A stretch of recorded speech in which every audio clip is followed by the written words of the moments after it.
Steven Hartov, welcome back to Suit Up the Podcast. Terence, it's always a pleasure. Indeed, it is. I'm really excited about the book we have on the show for today, Ménage a Noir. You released a collection of three hard-hitting short stories in the noir vein. Tell me, how did this project get started? Well, let's see. I'm sure you and I both have studied a lot of short story stuff because a lot of our favorite authors started that way in Mhm. magazines and Collier's and the New Yorker and so forth. Really a dying, I say a dying breed from the standpoint that I was doing like a review of, I read the book on Hemingway recently. The way that he Yes, started writing short stories, those outlets are fewer and fewer in today's yes, marketplace than they used to be. they really are. And nowadays, to find a place to place a short story, I mean, people used to make a great living writing short stories. They actually, well, Hmm. everything was different economically, 50 years ago, but yeah, Wait, the people. writing industry has changed? Yeah, a little bit. And it seems to change every 5 years is the thing about the publishing. Is like just when you think you've got your handle on it, it goes off in an entirely different direction. Which is why I think agents are all becoming alcoholics nowadays.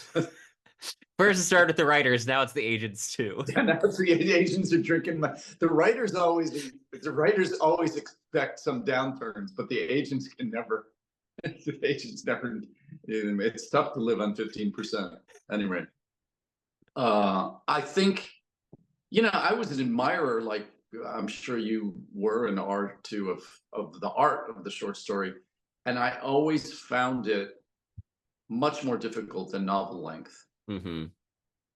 because you have to get in there, grab the reader, and come to some sort of a conclusion or a climax or a termination in a very short amount of time. It's really sort of a life compression thing. It's very hard to do. Hmm. I've never found it easy at all. I haven't published a lot of short stories. I've written maybe 25 total. Um, and then my publisher and I, Liz Malone, she has a press called 4 p.m. Hmm. 4 p.m. Press, and we decided to just do this together, and we're happy with it. I mean, it's not a huge compilation, but it's a stocking stuffer. And I've got the cover pulled up on my phone so people can see it.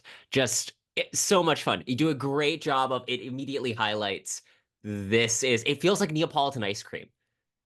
Fantastic. This is Yes, Neapolitan noir. yes, it's a little hardcover.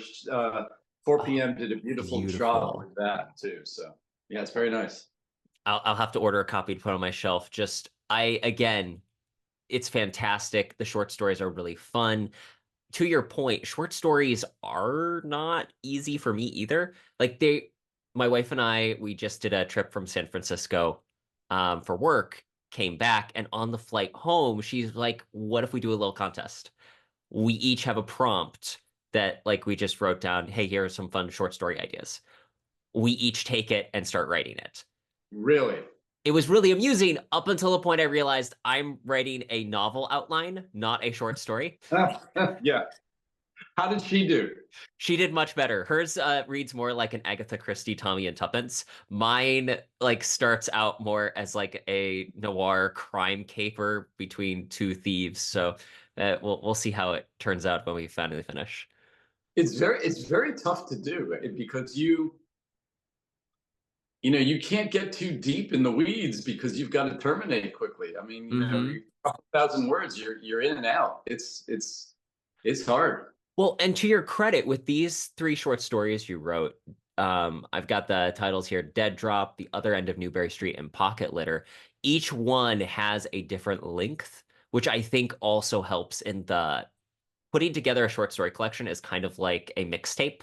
You have to like vary the tracks a little bit.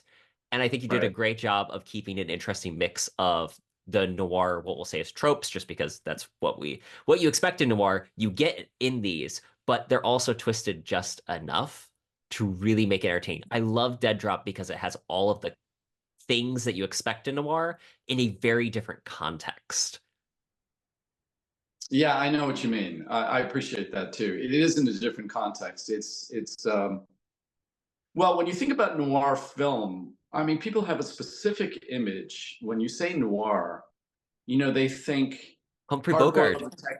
hard-boiled detectives, Bogart, Jimmy Cagney, they're thinking, but I mean, Body Heat is noir, Hmm. and it was much later. Uh, the Body Heat sort of atmosphere and theme is more like Dead Drop in that it's sort of a tropical venue with a confused hero. Hmm. So, I mean, in Dead Drop, JD isn't confused, but he is puzzled. Hmm. So I've been a lot of places, and I tend to insert them into or to write around them, and that just seemed like a perfect combination of theme, mystery, murder, atmosphere, and stick it all in a beautiful place. Hmm. Because So that's why. really, the background becomes as much of a character in the story Right, as well. right. And I think we've talked about this before, either in an interview or outside of an interview, being able to utilize location to make a story more full, more real. Because with if a story can take place anywhere, why are you using that location? You tell a story ideally that can only take place in one specific place and time with that location. And I think that that's something you do very well with Dead Drop, is this is a story that takes place in this spot and could not take place in other spots. Yeah, I tried to do that. I appreciate that. The other two stories are very similar in that way. Hmm. Newberry Street has to take place in a seedy part of Boston. It could be a seedy part of New York or LA, but that was my experience. So, you write what you know. And I've spent so much time in Vienna that Hmm. pocket litter had to happen there. I will be completely forward. Pocket Litter was my favorite story in the collection. Just so much fun. Granted, as you know, espionage just tickles my fancy in the Right. best ways possible. But what a great the title's fantastic. But also just it's one of those things that people don't think of as much with spy work and espionage. But the whole premise being what you've got in your pocket can say a lot about how authentic is your cover or not. Yes, people don't realize that in that game. I mean, when you and I think of James Bond, it's very, Fleming was great, but a lot of what Bond does is very sort of, I don't want to say surfacey, but you don't see a lot of tradecraft. No, no, it's very much more in the books. He acts more like a detective, I'd Yes, say, in a lot of exactly. cases, a Yes, policeman rather than an investigator or what a spy does, be undercover. yes, absolutely. He's just completely out there, and everybody knows who he is, and that sort of thing.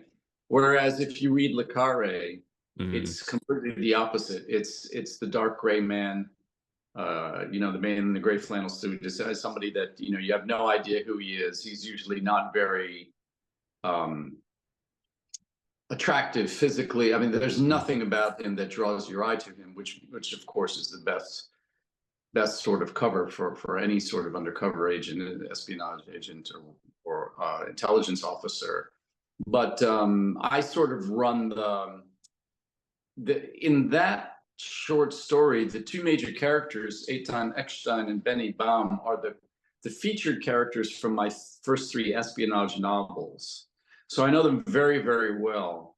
And while Eckstein is a physically attractive character, he's very flawed in terms of his own personality and his personal life and so forth. There is no swagger to him. Hmm. And the fellow that he's paired with, it's sort of a buddy arrangement. It's an older, wiser intelligence officer, Benny Baum, German born. And so that sort of covers the aspect of the reality of the game without a lot of glamour.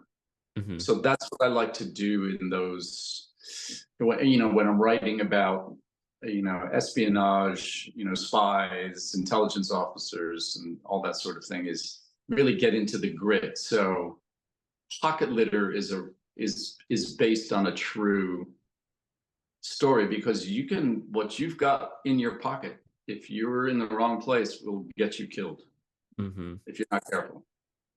So that's what that came from. And then the other end of Newberry Street, where did that story come from?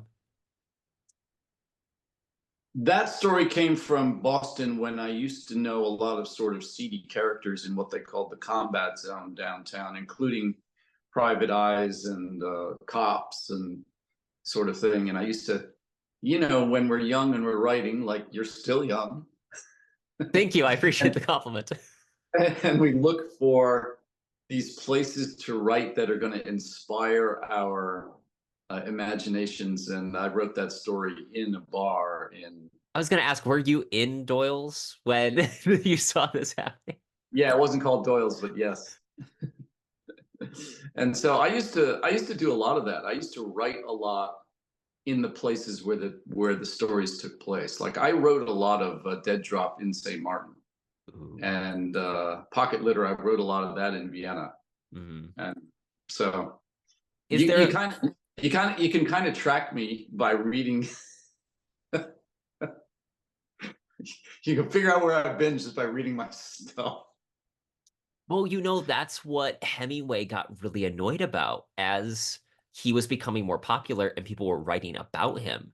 He was like, Mhm. people are robbing my material because now people aren't going to want to read what I've written because they're going to read about where I've been and what I've Yes, done. So I yes, can't just write about it the way I used to. yep. Well, I don't have that. I don't have his problem. I'm still Yet. I'm not that popular. I still can get away with being anonymous in some city and sitting in a cafe and writing, and nobody knows who I am. Is there a location you've been that you're looking forward to that you want to use as the context for a story that you haven't yet? Uh, Probably Rome. Ooh. Um, I'm trying to think. I would say Africa, except I wrote a whole novel after I spent quite a bit of time in Africa. I wrote The Devil's Shepherd, primarily about Ethiopia. It takes place in Ethiopia and in Sarajevo during the war, and those are all places that I spent a lot of time in. So I've spent a lot of time in Italy, but I haven't written about Rome. I lived for a while in Sicily, and then wrote a whole middle section of my last novel, The Last of the Seven, about Sicily. Hmm. Which honestly, Uh, I think that whole section might be part of my favorite in Last of the Seven. Just it is so the you feel the environment so much. And anyway, it's great. don't lie. You're a total romantic. That's why you love that section. It is why I didn't want to say it, but it's so true. The love story in it is so much fun. I think that there's something compelling. We're getting slightly sidetracked, but there's something so compelling about the recovering soldier, her being a nurse, and just the I don't want to say quirk, but the fact that she has he has an injured leg and that she has an amputated leg.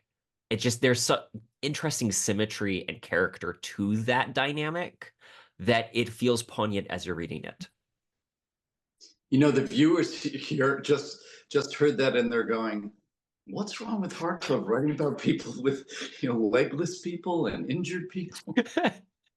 No, no, no, people, listen. We have a whole episode on The Last of Seven linked in the show notes. Give it a listen.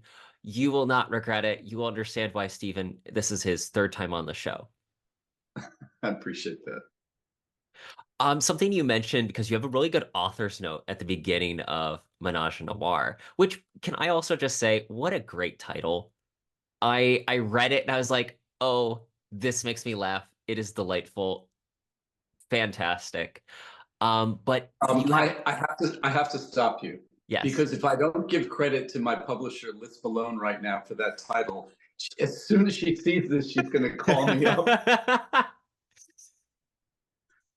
It was her idea. We were trying to figure out. First, we were going to name the book after one of the stories, Mhm. and she just popped up with this one day, and I said, That's it. Perfect. It's so fantastic, especially in the context of talking about noir, where it's cheeky, it's a little seedy, it's just the right level for the context. Yeah. All to Liz. She's brilliant. I will continually thank her for introducing us. Thank you. I will Uh, too. in the author's note, you have a really good author's note at the beginning of the I'm going to call it I want to keep calling it a trilogy. I know that it isn't a standard trilogy in like sequence of the same story, but what I love about it is that it each one is a facet of what noir means. Right. Because like you said, we tend to think of it in the hard-boiled Raymond Chandler sense usually. But noir really at the end of the day is just that right level of grit, darkness, but also a sense of humor that I think that you really get this ironic sense of humor in The Other End of Newbury Street that gives a nice little release after some really heavy stuff in Dead Drop. And then Pocket Litter is that twist of the espionage element that really does fit in the noir vein, but most people I don't think associate with enough because I would make the argument Fleming is noir in some cases. I just read, what was it? The Spy Who Loved Me. And that Oh, is yes. just such a noir story, I but agree with still you. a spy thriller. Yeah. People don't think of any sort of espionage novels as noir, but I mean, Len Deighton, in a way, a lot of his books were noirish. And you couldn't say that Le Carre is classic espionage, but a lot of the themes are very dark and sort of ironic. I mean, Le Carre's characters, Hmm. just the way they talk to each other is very noirish. But people just don't think of spy thrillers as noir. You know, they have this classic notion of noir as a cigarette and a fedora Hmm. and a gumshoe, but it doesn't have to be that at all, especially nowadays. I mean, you know, I think we pull everything into the modern era. So Hmm. noir now can be a story about buying a Christmas tree. I mean, it just depends on how you do it. So true. I have on my just side note, I have on my watch list. I think it's called Silent Partner. It's the film with Christopher Plummer. It's starting to like pop up in my Instagram feed because I have a very specific algorithm apparently. Right. And noir with a robbing Santa sounds like the perfect thing to watch this time of There year. you go. There you go. Yes, absolutely. The point I was trying to make was we were talking about the author's note. I love the fact that the author's note does a good job of setting the stage for these stories. But Mhm. also, you made a comment about some of your earliest reading was the Hardy Boys. And as I have like the Hardy Boy collection, at least some of them right above my head in Do you the really? Do you view. really? Yeah, the blue spines. I was just curious, like, what got you into the Hardy Boys? Do you remember a favorite story? I don't remember a favorite story, but I'm beginning to think that you're reincarnated from somebody from a previous generation. Because what are you doing with my books from when I was 9 years old up on your shelf? There's something about the Hardy Boys that I think really is a good gateway into what it means to have a mystery and even noir, because to a certain Yes. extent, they are very soft noir. They don't have the depth of tragedy, but I say that with a caveat. There was a Hardy Boys series they did it's called like the Hardy Boy Case Files in the 80s or Yes. something like that that I read through. And in one of those stories, like there's the standard, the two brothers have their girlfriends. One of the girlfriends dies in like a violent explosion. And Really? that sets the stage for the rest of that series being darker. And the brother whose girlfriend it was that died, just like dealing and wrestling with this tragedy and knowing that he's the reason why she was in that situation, which So definitely has more noir theme. are you telling me that this inspired your last swashbuckler? Okay, so yes, ironically enough, that's something I didn't pick up on until some of the reviews were coming in. People are like, "Eh, it kind of has a Hardy Boys feel," and I'm like, "Oh." Oh, what if, because there's even a Hardy Boys series where each chapter alternates a brother.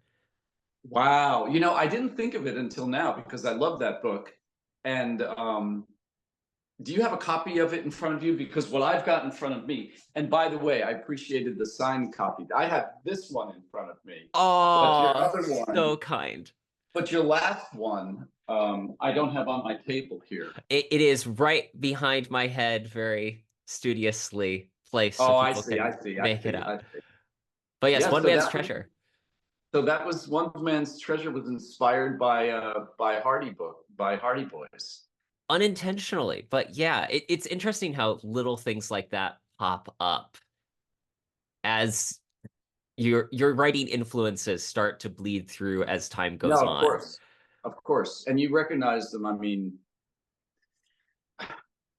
my style is nothing really like the writers that I so admired as a young writer.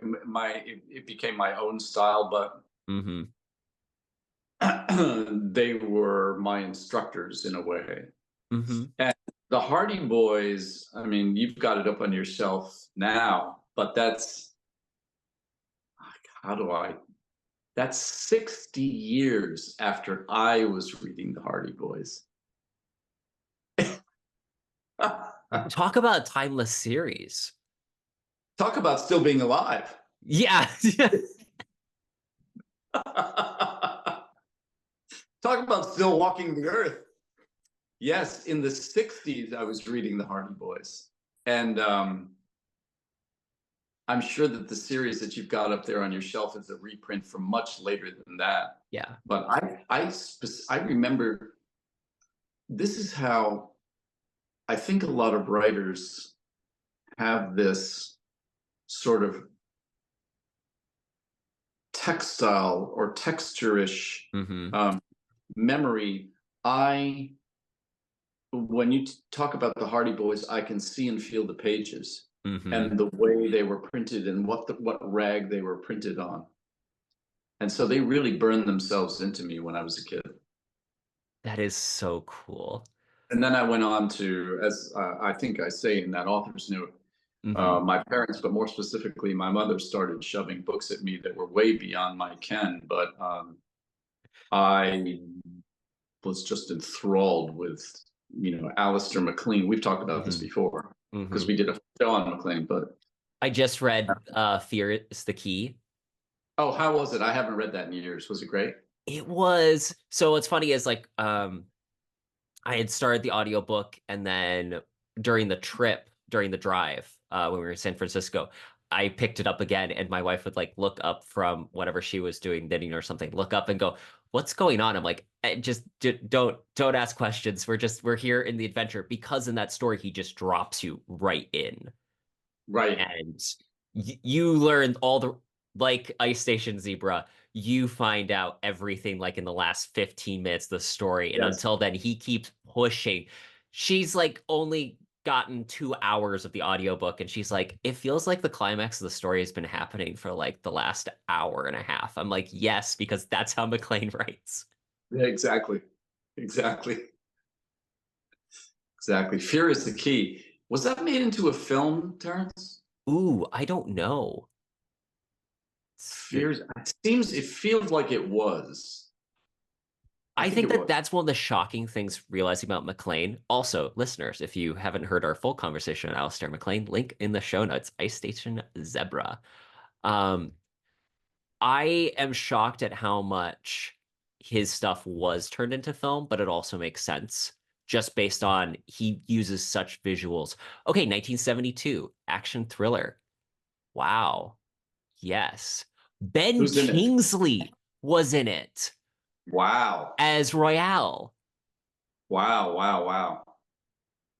Yeah, Barry Newman. a lot of his stuff. I remember Barry Newman. A lot of his stuff made it to Hollywood, and that was a lot of his income was from. He also wrote screenplays for quite a bit of his career, I believe. Hmm. I was looking at like just the history because I was picking out which ones I wanted to read, and I saw a thing where apparently a lot of his screenplays, the ones that didn't sell, The Yeah. estate basically got another writer to turn it into a novel, and they would sell it with the big Alistair MacLean name on it as story Yes. by, and then the actual author beneath. And there was some rights issue over that one. Big surprise. Thing. I wanted to ask you something. I know you're supposed to be interviewing me, but I wanted to ask you something about your writing Mhm. process. When you wrote One Man's Treasure, what which aspects of that, obviously, and I'm not trying to corner you and say, well, you didn't go to that island, did you, kid? I'm Mhm. not talking about that, but I'm asking you how you chose the venues, because they go Mhm. from a corporate world to an island buccaneer world, and expensive yachts, and also um, rough guys in rowboats. So where did you pull all of those atmospheric elements from? Very much that I am a product of the movie generation. In I've for the island, we talked earlier about making sure the environment is the story that only that can take place in. I literally just went with what is the most generic island in Treasure Island? What is that? And I'd been to Costa Rica and Mexico, and I kind of pulled with what's Oh, in so terms that's of where you like got. visually, I've been to the beach in those locations. I also grew up by the water. So I'm from Lake Geneva, Wisconsin, which is it's called the Hamptons of the Midwest. Gotcha. That area it's featured prominently in Reason of Romance and Procrastination. It's where the Chicago people go to vacation. So Right. I've grown up around the water and with the boats around. I kind of just went from I know enough about the general to then, okay, let's do some research in the specific, watch a couple documentaries, and we're golden. My favorite part, the Yeah. thing I researched the most for that book was the ship because I wanted to make sure I had the layout right for the movement of characters from A to B. And you did. And it's very visual and very comfortable as a reader, which I love, because I'm really a hard ass when it comes to taking writers to task about the thing I hate more than anything else when I'm reading somebody is getting lost. Hmm. Like saying to myself, where are we now? Hmm. Or who's saying that? Very simple things. Which I But think, sorry, go ahead. no, I wanted to say that I could tell from the atmospherics on the island that you had been somewhere. Thank you. And I can tell that very quickly when I'm reading somebody. Well, and this is something to your credit. In your books, you are not just traveling within one location. Frequently in your novels, you are traveling multiple countries and you never feel lost in the sequence of events. I don't want to get too much into it because I want to do a whole episode on it, but Soul of a Thief, you do an amazing job of moving through locations because it's set during World War II. So they're moving through battles. You don't feel lost in that story at all. I appreciate that. That was hard. Um, again, I'm sort of a lazy writer, Hmm. meaning that I will not trust myself to discover a place through anything other than shoe leather. Hmm. So people often say to me, "Wow, it feels like you were there," and I say, "Yeah, it was, because that was the only way I was going to get that down." So I appreciate it, but it's just mechanical work for me. Hmm. Um, and there are lots of wonderful, wonderful writers. Well, all of our fantasy authors obviously have not Yeah. been to Planet X, but there are lots of wonderful writers who can't leave their small houses in the North Woods of Maine, and they're Hmm. writing about Africa, Hmm. and they just dig themselves into it. And imagine what it was like before the internet. Oh, yeah. I mean, Well, I isn't that started how it writing, there was gets? no internet. When I started, there was no internet. You had to get on a boat and go there. Mm-hmm. You could go to the library and sit and read a picture book about, But it's Majorca, not the but same. And you didn't even like their documentaries weren't like I'm reading James Herriot's All Creatures Great and Small, which yes, is if you haven't read before, people listening, amazing book. I have the audiobook version read by Christopher Timothy, who played James Herriot in the BBC show, the first one. So good. But he is talking about going to the picture show, and there was like a documentary on Scotland. The thing is, like, I'm used to that's the stuff that you just pull up on Netflix. It's yes, available in my home. That wasn't a thing until no, like the last 2 decades. no, no, no, it was not a thing. When I was a kid, my grandparents, who were Austrian immigrants, tough people, mountain people, they would take us as kids to the movies when we'd go to visit them in their little home that they'd come to in Connecticut. And they would take us to the movies, and you'd see, a Disney movie. And before that, there would be a travelogue. Hmm. So they love this, a 20-minute documentary about whatever, Argentina. Hmm. And so that was your only exposure to the living color of something overseas. I mean, you could be watching a Cary Grant movie that takes place in Europe, but the actual exploration of a place and its people Hmm. was only, by 35 millimeter, Technicolor or whatever that you'd get to see once a year, and you couldn't. There was nothing. You couldn't pop anything. There were no DVDs. There was nothing. Hmm. If you had a favorite feature film, my wife and I, Leah and I, were talking about this the other day because somebody made a reference in there's a wonderful series called Mad Men, and Oh, somebody made a yes. reference to, well, you were home watching Casablanca, or you were watching Casablanca, and we went, no. If you saw Casablanca, you saw it once, and then you saw it maybe when they had a what they called a return engagement. Hmm. That was it. Well, that's the Unless, thing I find fascinating now. I see these things called Fathom events where they'll re-release. Like I did see Casablanca in theaters 2 years ago because they did a I re-release. went to one and saw Lawrence of Arabia. Stuff like that's amazing because it's an opportunity to see the film the way it was made to be seen. Yes, But like that was, I don't want to say more common, but that was how people enjoyed classic movies up until correct. the last couple decades.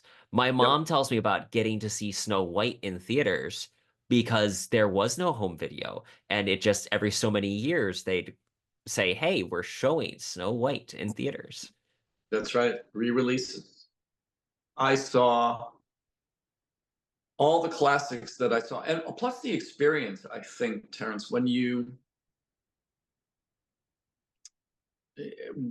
are young and are exposed to the drama of a film in its Hmm. gigantic form, it's different than Uh-huh. when you're 9 years old and you're seeing, well, choose something. I mean, like you said, it could be Snow White, it could be The Bridge on the River Kwai, but it's this big Hmm. as opposed to that big. Do you remember what your So first movie in theaters was?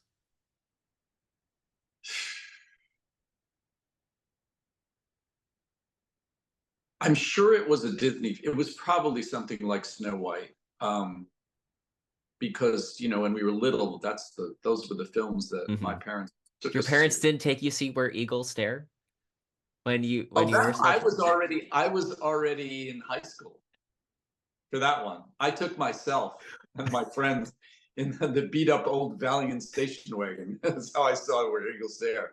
But I think one of the first films I ever saw was Ben-Hur. Oh, what a movie to see in theaters. Yep.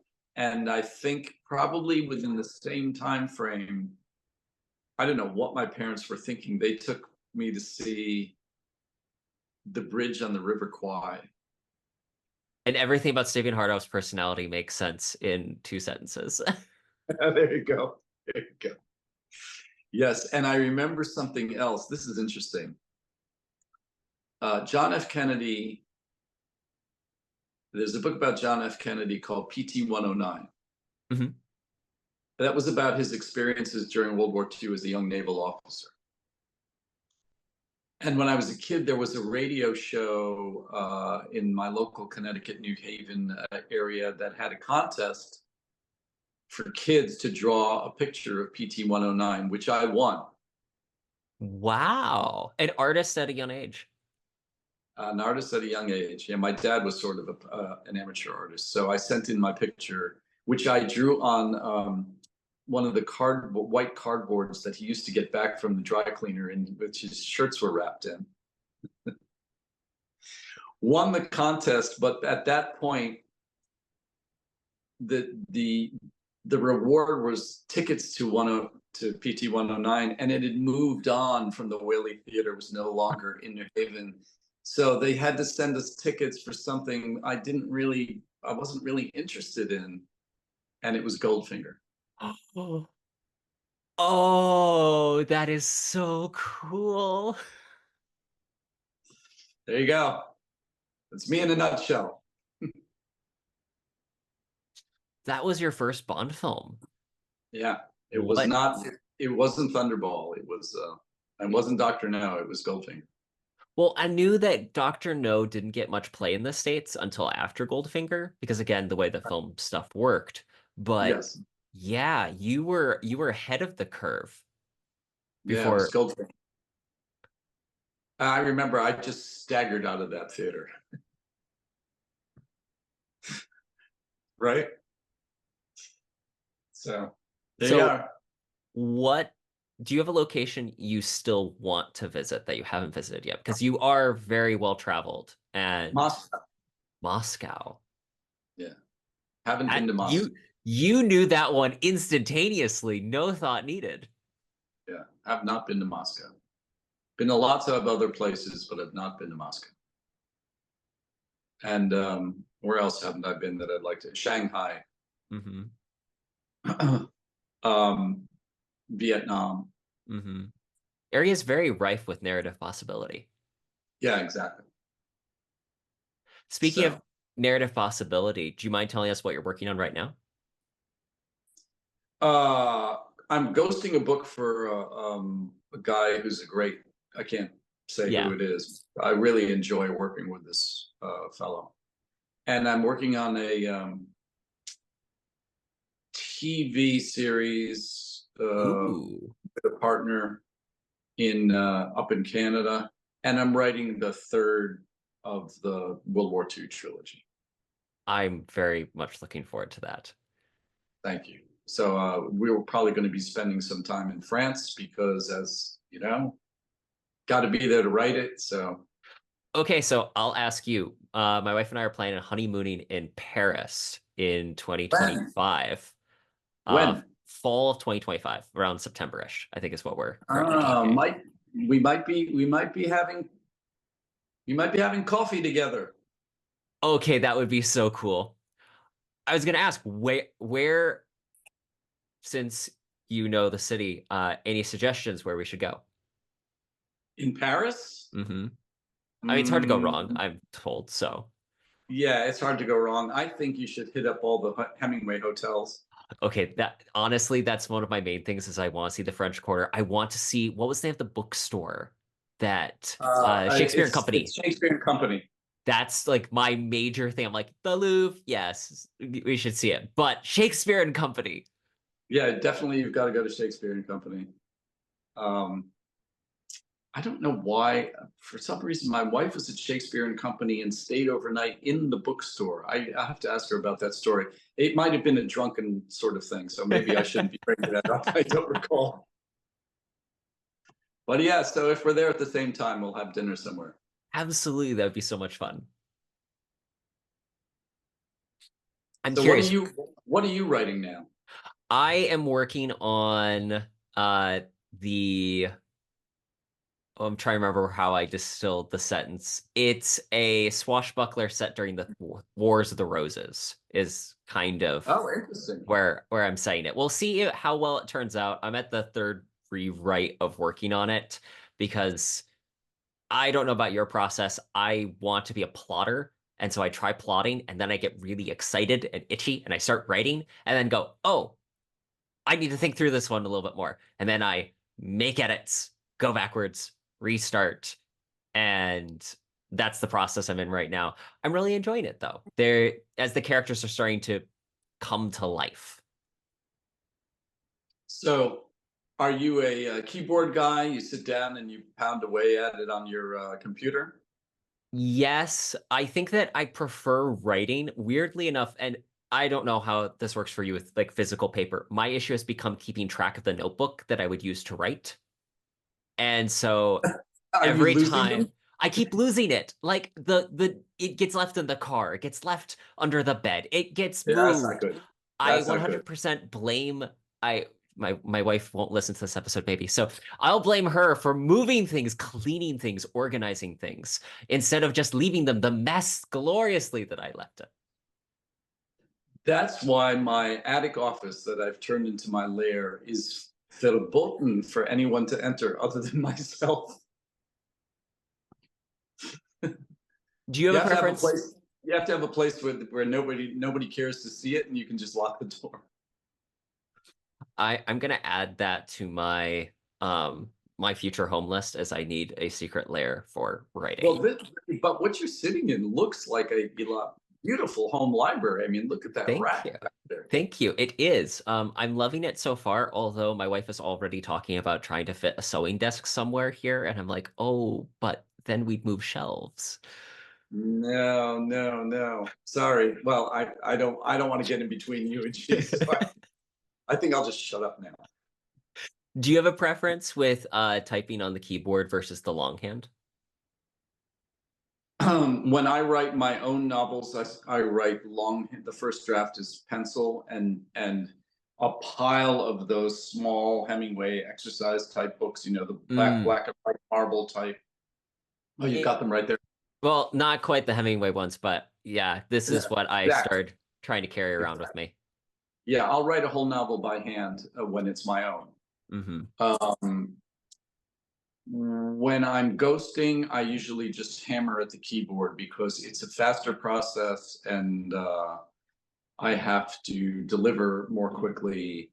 Hmm. And I very assiduously plot those so that Hmm. it's very easy to just go right to the keyboard like a typewriter. Yeah.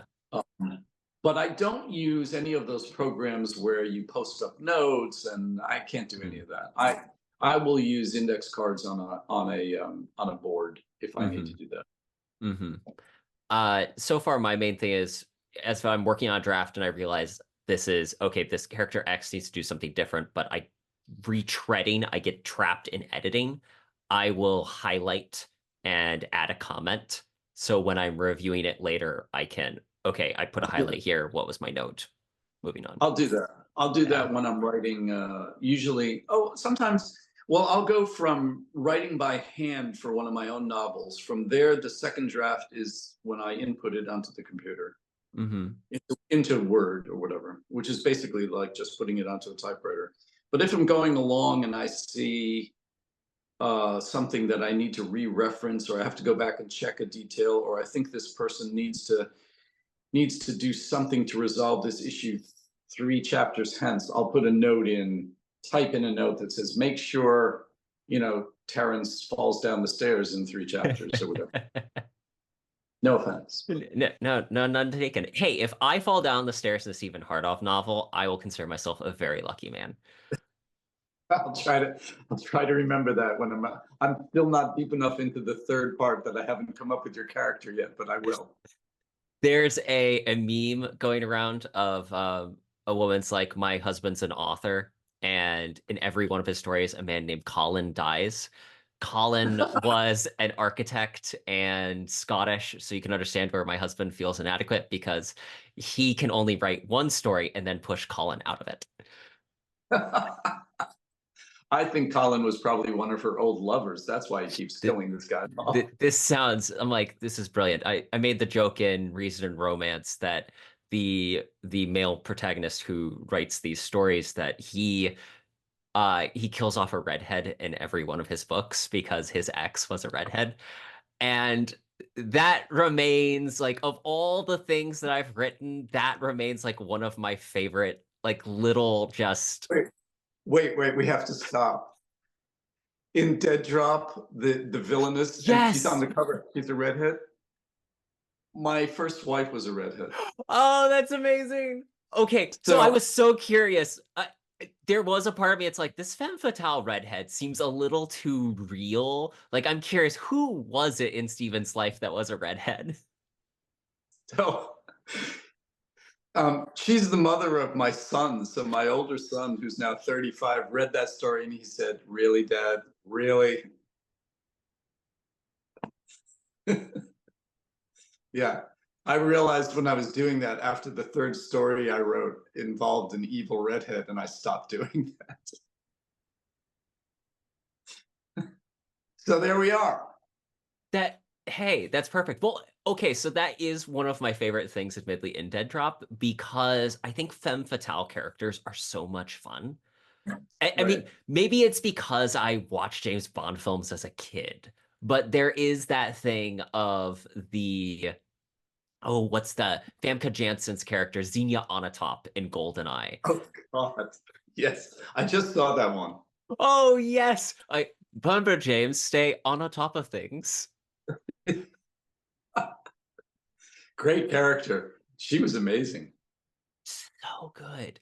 The in that type of like, I don't want when I say stock character, I never mean to be derogatory in a story. But Right. that archetype works so well. There's a I put it on hold, but I kind of want to go back to it. I started writing a noir story. And it became one of those things where as I'm writing, I'm like, I'm trying to make this too complex. I need to figure out how to reorient it so that it's more straightforward. And then I started working on the other thing. So it's on the back burner. But writing that femme fatale character was one of the things I was enjoying most because it gives such range for. I heard one person phrase noir as it's where the character starts to believe in something and then loses hope. And Oh, that's interesting. That's using interesting. a female relationship in that way, where you start to believe in the character and then that just tears out your heart, is a great noir trope that I think it can resonate. And so it's fun to write. Wow, that's really interesting. I have to, I mean, you've read a lot of my stuff, so I don't follow tradition that Mhm. much.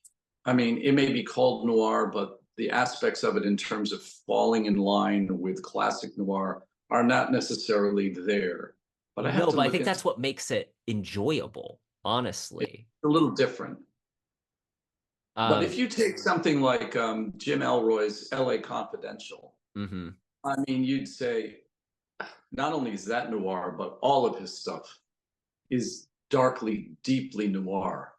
But it's sort of classic in terms of hard-boiled private eyes, femme fatale, murders, and a lot of bitterness, which I Mhm. think is in a lot of noir. In a lot of noir, like the primary characters have a very cynical view of life. Mhm. Would you agree with that? I would.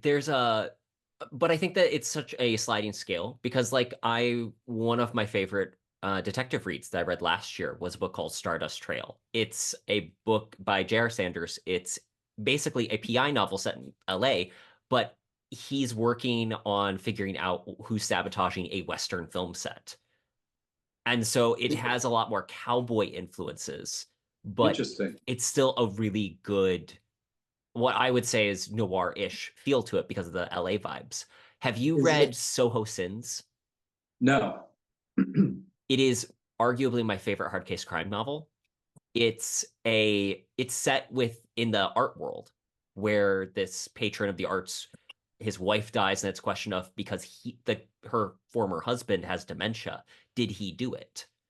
And it becomes this whole investigation. And I would argue it's one of the darkest, bleakest noirs I've ever read, simply because of the last two chapters. Oh, I have not read that. You'll have to shoot me that title when you get a chance, so I'll pick that up and add it to my enormous TBR. Is there anything on your TBR list that you're really enjoying right now? Yes, there's a book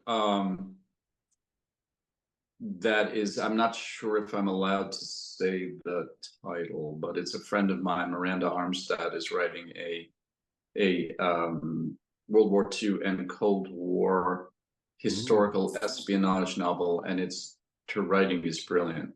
this So, sounds amazing. and I'll put her on to you when that's finished and published, because Please do. the research is just impeccable. And she has a background, a family background that matches with that. I'm reading a book by Scott Bell for Blackstone to review that book. I always have an enormous Hmm. pile of stuff that I've got to get through. Not just, just like you do. I don't know how you do all the reading you do. I find it daunting because it's not only your own work that you've got to Hmm. do, but you have friends and other authors and publishers asking you to read things, and you don't want to be. I I really, to my own detriment, I'm not one of those reviewers, quote unquote, who will read two chapters and then write somebody a blurb. I'll just say to them outright, Hmm. I'm not writing a review or blurb for this until I get to the end.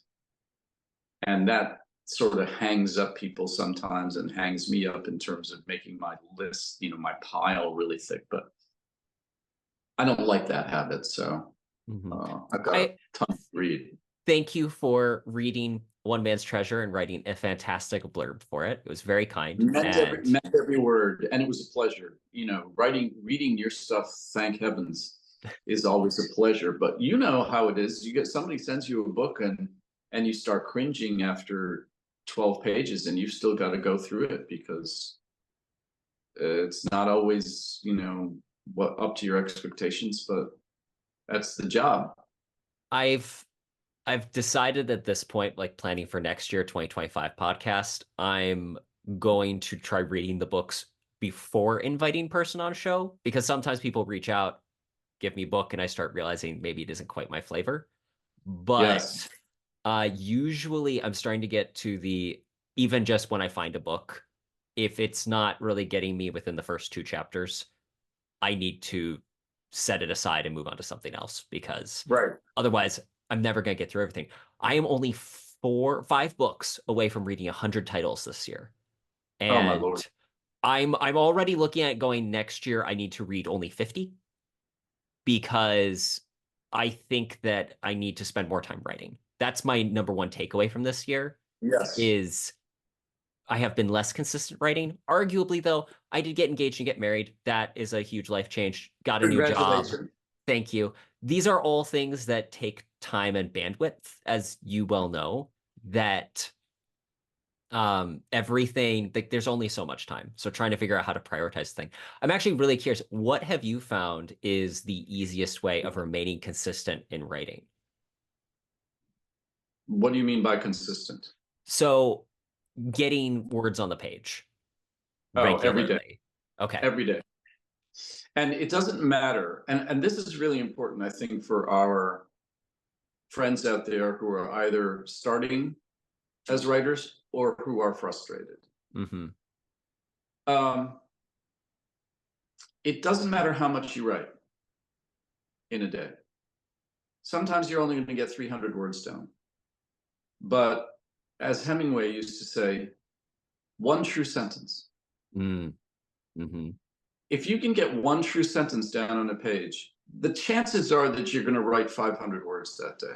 But it doesn't matter if you don't. And um, there are days when you'll write 2,000 words because it just, boom, you know where you're going. So no matter what I do, and days can get crazy. I mean, obviously, we all have things where we can't write. You've got to go to the relatives for the day, and then, there's a party at night and it's holiday time. You're not going to write that day. It's Christmas. It's Christmas, but it might not be Christmas. It could be Hmm. August, and you Yeah. just have a day or a weekend where you can't do it. Okay, fine. But try to sit down every day and knock something out. That's what I do. And the words pile up that way. And then, and I know I'm always pitching Stephen Pressfield because Hmm. he's a friend of mine, but also a genius when it comes to, he wrote The War of Art and that sort of Mm-hmm. thing.